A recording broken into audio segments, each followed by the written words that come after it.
Es un gusto saludarlos. Mi nombre es Gloria Enriqueta Sánchez Guerrero, de la Maestría en Derecho Procesal Penal en la Universidad IEXPRO, en la materia de Fundamentación en Derechos Humanos, y el tema de esta segunda semana es la prueba ilícita. Bien, para poder realizar este análisis respectivo, tomamos en consideración la bibliografía de Limardo A. del año 2021 en el título Regla de exclusión de la prueba ilícita, una reevaluación de sus fundamentos con perspectiva comparativa. Y además se hace un análisis en el Manual sobre Derechos Humanos y Prueba en el Proceso Penal. Esto todo enfocado y viene a la par de lo que es el análisis de los derechos humanos en cuanto a las tesis o las resoluciones jurisprudenciales que ha emitido la Suprema Corte de Justicia de la Nación. Se va a hacer un breve relato. Bueno, pues vamos a dar inicio a esta parte introductoria de esta obra dogmática, la cual nos dice que la prueba ilícita va a ser aquella que se obtiene con violación de los derechos fundamentales de la persona. A eso se le denomina prueba ilícita. Y que obviamente las pruebas tienen que ser provistas o tienen que allegarse de ellas los órganos de gobierno, los órganos que se encargan de actuar, en este caso pues el Ministerio Público, que es el que tiene la carga de la prueba. Bien, ¿por qué hablar de una prueba ilícita? Bueno, pues cuando se está llevando a cabo este enjuiciamiento, cuando se está dando esa forma o ese descubrimiento probatorio, se tiene que verificar que las pruebas sean obtenidas de una forma legal. Cuando esto no sucede, cuando esto no se lleva a cabo, pues también es parte de lo que se va a analizar qué sucede cuando esas pruebas no logran allegarse de ellas con esa licitud que la ley está obligando, ¿no? Entonces, también es conocido como un principio disciplinario. En el análisis que nos hace en este doctrinario, nos dice que para poder analizar el porqué de la ilicitud de esas pruebas, tenemos que revisar el principio disciplinario, y nos dice que este principio disciplinario, su objetivo consiste propiamente en desincentivar a los funcionarios de gobierno, a los funcionarios que tienen un cargo específico de allegarse de estas pruebas, de que realicen esas transgresiones a la ley, que es fundamentalmente de forma preventiva, ¿no? Lo que se pretende es que los que tengan que allegarse de estas pruebas pues no actúen de manera ilícita, y sobre todo de que esas pruebas no se obtengan de esta forma. Es como desvirtuar esa forma de aportar o de esa forma de obtener esas pruebas.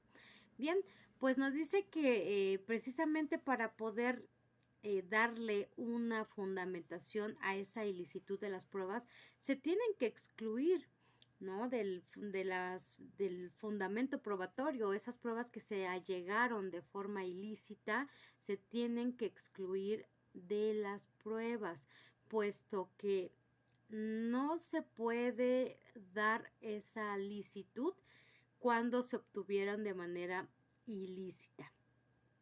Aquí nos hace dos vertientes, ¿no? Esas pruebas que se obtienen por parte de un funcionario, de un policía, y las pruebas que pueden allegarse los particulares. ¿Qué importancia va a tener cada uno de estos? Bueno, pues el policía, como un servidor público, como un funcionario de gobierno, pues él tiene esa capacidad y esa información de que no debe de obtener las pruebas de manera ilícita. Por eso es que se tiene que desvirtuar. Además de que se tiene que ver al afectado al utilizarse esa evidencia probatoria. Por eso es que forzosamente aquí el autor nos dice que esas pruebas se tiene la obligación de excluirlas, ya que se tiene el precedente de que esas fuerzas de seguridad actuaron ilícitamente. Esta función en cuanto a la obtención de las pruebas de forma ilícita nos dice que es un modo inapropiado que no debe de tomarse de manera considerada o no se debe de considerar dentro de esa aprobación o dentro de ese ofrecimiento de pruebas, porque dentro de lo que son los procesos, al realizar este tipo de pruebas o utilizar este tipo de pruebas, pues se tiene forzosamente que reparar o compensar a la persona a la cual se le hayan vulnerado esos derechos fundamentales por la forma en la que se hayan obtenido esas pruebas, además de ofrecer una compensación y una reparación a esa persona, como dijimos, que fue vulnerada, que en sus derechos fundamentales fueron vulnerados, ¿no? Y es así como se tiene que dar la reparación del daño por haberse obtenido una prueba de forma ilícita. Aquí nos habla también de que se tiene que tener fuera del proceso, que no se tengan que tomar como válidas. Es así, la prueba ilícita se tiene que excluir forzosamente de los medios o de las pruebas que se hayan aportado en un procedimiento, porque habíamos mencionado, ¿no? Esta afectación va a llevarse a cabo en el proceso penal, o sea, sí va a intervenir el por qué se hayan llegado de manera ilícita. Por ahí había una teoría de la que me estoy acordando, que es la del fruto del árbol envenenado, ¿no? Que mencionaba que toda prueba que haya sido obtenida por medios ilegales o por medios ilícitos se tienen que excluir, no solo esa prueba, sino además todas las que estén relacionadas o estén vinculadas a esa prueba que fue obtenida de esa forma, ¿no? Aquí el autor pues nos habla de que esa prueba tiene que ser excluida forzosamente, puesto que no va a cumplir con los requerimientos que marca la ley. Bueno, eso es en cuanto a esta forma en que el autor nos determina que esa prueba ilícita se tiene que excluir. ¿Por qué?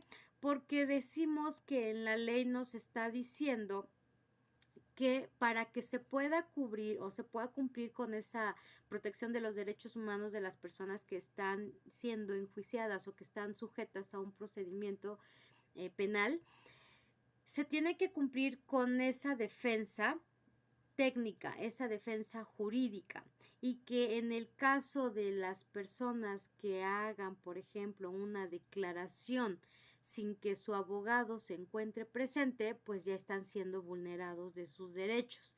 Ya es una prueba que se obtuvo de manera ilícita, que es una prueba que no puede ser tomada en consideración, ¿no? Entonces, esa sería como la determinación del por qué no se puede tomar como válida esa probanza. ¿Cuál va a ser el fundamento de la justicia del procedimiento? Pues que toda persona, como ya lo había mencionado, tiene derecho a un procedimiento realizado de manera justa, que dentro de esos derechos existe la posibilidad de controlar la evidencia, la acusación, presentar su propia prueba, contar con un abogado, defensor y con el tiempo y los medios adecuados para preparar toda su defensa. Este derecho también que tienen a guardar silencio y no ser obligados a declarar, y que tiene todo el procedimiento, en cualquier parte del procedimiento tiene el derecho de poder realizar su declaración, ¿no? Entonces, cuando en este caso los tribunales apoyan esas pruebas que se hayan obtenido de un modo inadecuado, es decir, por medios ilícitos, pues decimos que aquí hay falta de confiabilidad de esas autoridades. Es ahí donde se empieza a desvirtuar esa puesta en práctica de la justicia pronta, expedita, y sobre todo que se cumpla con lo estipulado con los preceptos jurídicos, ¿no? Ahora bien, en cuanto a los países o la comparativa que se hace de los diversos países y la prueba tomada de forma ilícita, nos habla de que la mayoría de los países, como son Canadá, Estados Unidos, países centroamericanos, pues nos dice que de esa prueba también tiene que ser excluida, puesto que no se tiene como válida, porque ya hubo vulneración de los derechos fundamentales de las personas. Entonces es aquí en donde aún así el derecho, aunque se practique de una forma distinta, por ejemplo en Estados Unidos con las enmiendas, pues ellos también al principio la tomaban como válida y fue poco a poco con las nuevas reformas que se dieron que ya la excluyen también dentro de su derecho, ¿no? Entonces decimos que este fenómeno tiene que darse por válido. Ahora aquí tenemos la otra parte de la forma en que los jueces pueden realizar ese enjuiciamiento con discrecionalidad, es decir, que ellos la deben de considerar como buena o como no buena, como parte o válida dentro de un procedimiento jurisdiccional. Sin embargo, aquí en el análisis que nosotros realizamos de la tesis jurisprudencial o de esas resoluciones que la Corte nos dice, en el cual nos da como rubro que la prueba ilícita, el hecho de que la declaración ministerial del inculpado o reconocimiento por la víctima a través de la Cámara de Gesell se declaren nulos por haberse obtenido sin la asistencia de su abogado.